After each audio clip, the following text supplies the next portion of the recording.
don't know if we saved the best for last. But I think we certainly saved the most fiery. A longtime friend of a longtime friend of Andrew's and Breitbart News and Breitbart.com, Pamela Geller.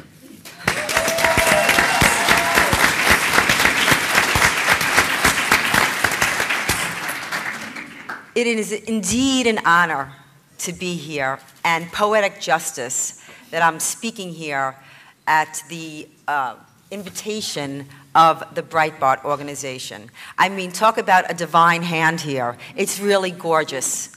So thank you, Steve, for allowing me to speak and address this critical conference. You know, truth is the new hate speech. And the translation of that means that the blasphemy laws under the Sharia, you cannot offend or criticize Islam. And so you can't say that, but you can say truth is the new hate speech. And I am telling you that this speech-crushing device, and that's what it is sanctioned by the right. It's being silenced by the right. If you look at the CPAC schedule over the past 5 years, there is nothing. And I say nothing. Look, in over 24 states, there's foreign law prohibition legislation moving through their state legislatures, anti-Sharia bans. That takes a small army. That takes an enormous amount of manpower. How come it's not being addressed here? We're thwarting jihadi attacks every week. A couple days ago, Oregon Muslim busted for aiding and abetting a jihadi attack that killed 30 people. 2 days ago, an imam in Florida was convicted of aiding and abetting Taliban terror.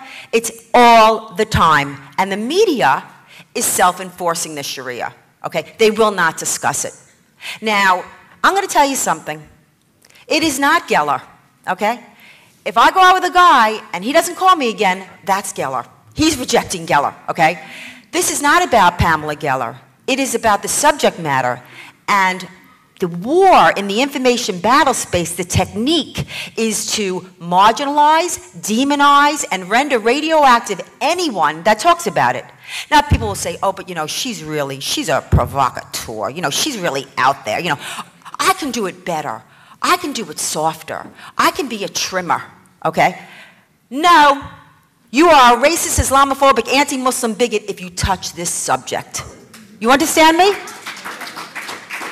And that you have a gathering of 12,000 people that come here to get educated, to get activated, and you are not educating or activating them in the greatest national threat that this country faces is a crime.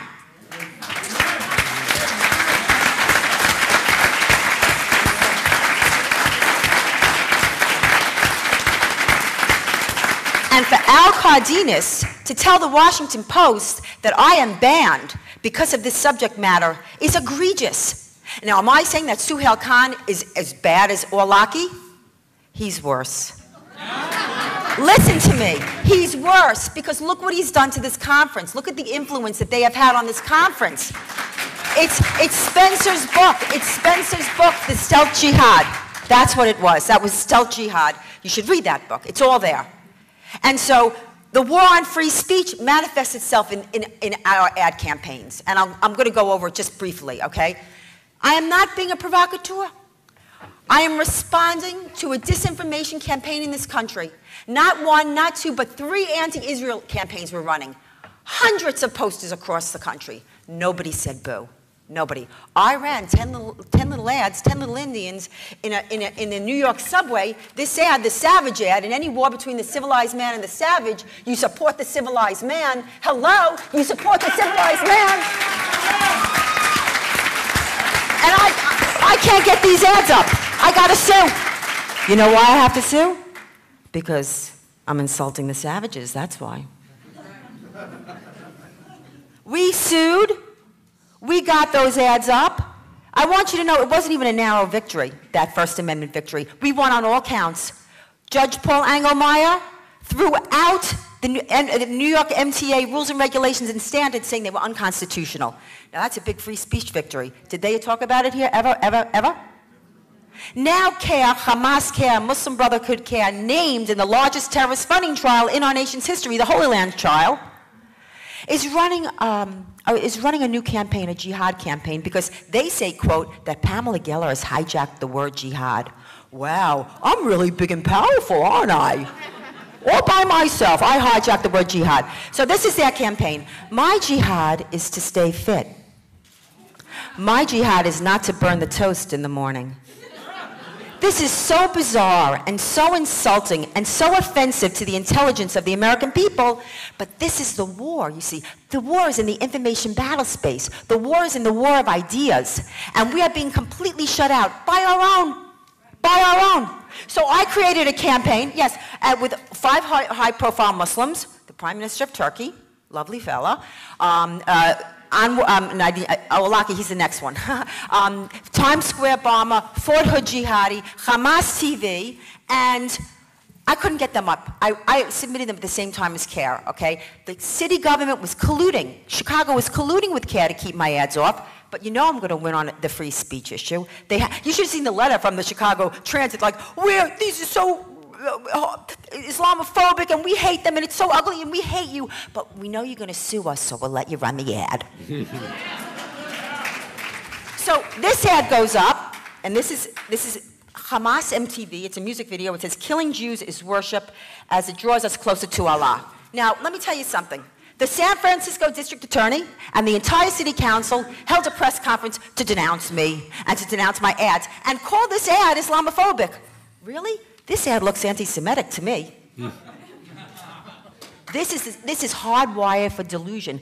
They will not speak out. The same day that this ad broke on the buses, the hostages, British, Christians, French, the hostages in Nigeria were slaughtered. Did they have a press conference about that?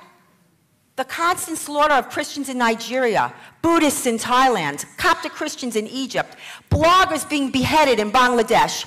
Not a word. And then you see these, gay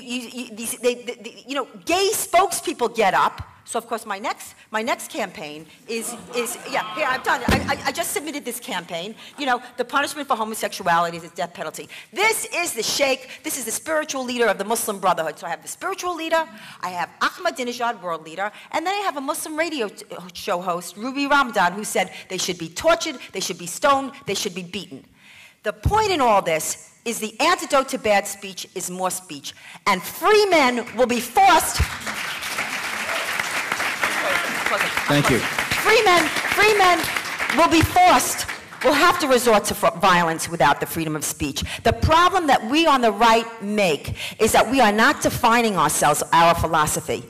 We do not, there was a time when it was a good thing. When you read Tocqueville and Democracy in America, he says, it's astonishing that America does not subscribe to any philosophy, unlike Europe where they were destroying themselves with Immanuel Kant, but we didn't, because we shared a sense of life.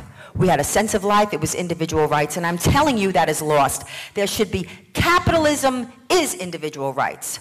We must define our principles. We must define our philosophy, and then everything we do will be extrapolated from that.